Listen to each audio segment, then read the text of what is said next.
Et on va commencer avec Greg Isherwood du mouvement australien, le mouvement du Conseil citoyen en Australie. Et il va expliquer ce qu'ils font en Australie.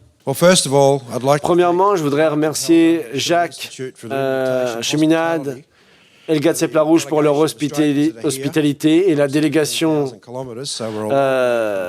qu'on est venu depuis 7000 km. Mais toutefois, et j'amène le soutien de notre organisation justement australienne, le Concile citoyen. Et c'est vraiment une conférence extraordinaire.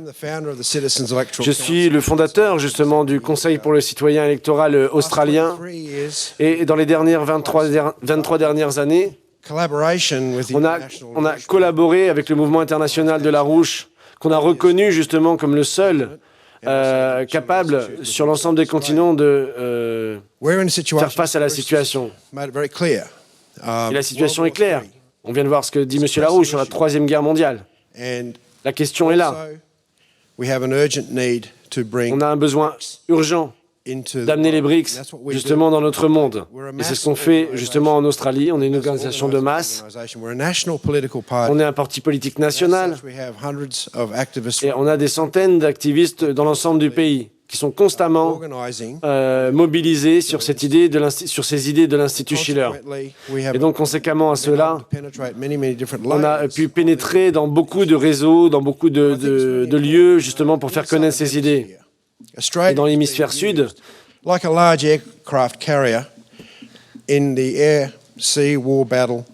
donc cette bataille, justement, on a eu, nous, cette bataille contre la Chine il y a quelques semaines. Il a été prévu qu'ils vont justement mettre des bombardiers dans notre région, des capacités nucléaires sur bateau pour se défendre contre, soi-disant, se défendre contre les menaces de la Chine. Donc des Marines qui font des stages chez nous. Et qui menacent la Chine. Et ça veut dire, c'est clair, des avions de chasse qui pénètrent dans, justement dans la zone d'exclusion justement aérienne chinoise, dans les îles. Vous avez vu ça probablement dans les médias, qui rentrent dans les zones d'exclusion aérienne de la Chine, qui créent des conflits. Donc c'est très dangereux, ce type de choses. C'est des provocations. Et ces sortes de provocations peuvent justement déclencher une troisième guerre mondiale, dans cette région en particulier. Donc on est, comme on l'a dit, nous, on essaie de... On a clairement faire passer le message que doit s'arrêter. Et la solution à ça, c'est que nous devons globalement adopter, et particulièrement en Australie, la politique des BRICS.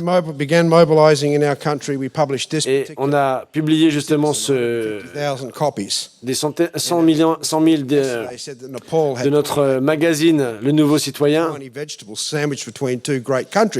Et il a dit à propos du Népal, qui était cette petite plante entre deux grandes pierres. Nous, on est une petite plante au milieu de l'eau. Donc on a distribué ça.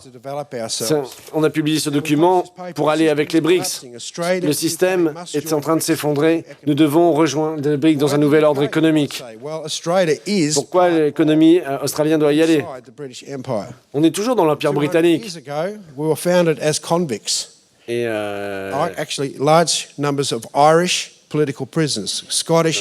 des prisonniers justement politiques écossais, des prisonniers politiques irlandais qui étaient victimes justement de l'Empire britannique sont venus chez nous. Ils sont venus en Australie et avec l'idée de se protéger et que peut-être ils pourraient faire quelque chose depuis là.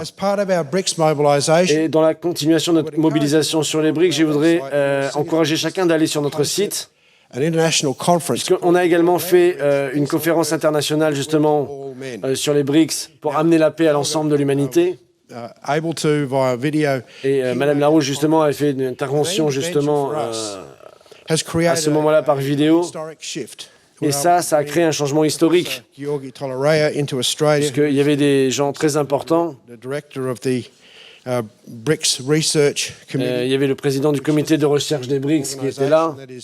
D'autres organisations qui préparent le sommet de Oufa, justement, prochainement. Et c'est ce dont on a parlé hier, une mobilisation de masse contre la guerre mondiale et rejoindre les BRICS et le Glass-Steagall. Donc à des milliers de kilomètres d'ici, on est sur le front et on soutient votre mobilisation ici et mettre le défi de tous et de chacun partout dans le nord, dans le sud. Et il y a beaucoup de choses qui peuvent se passer en Australie. Merci.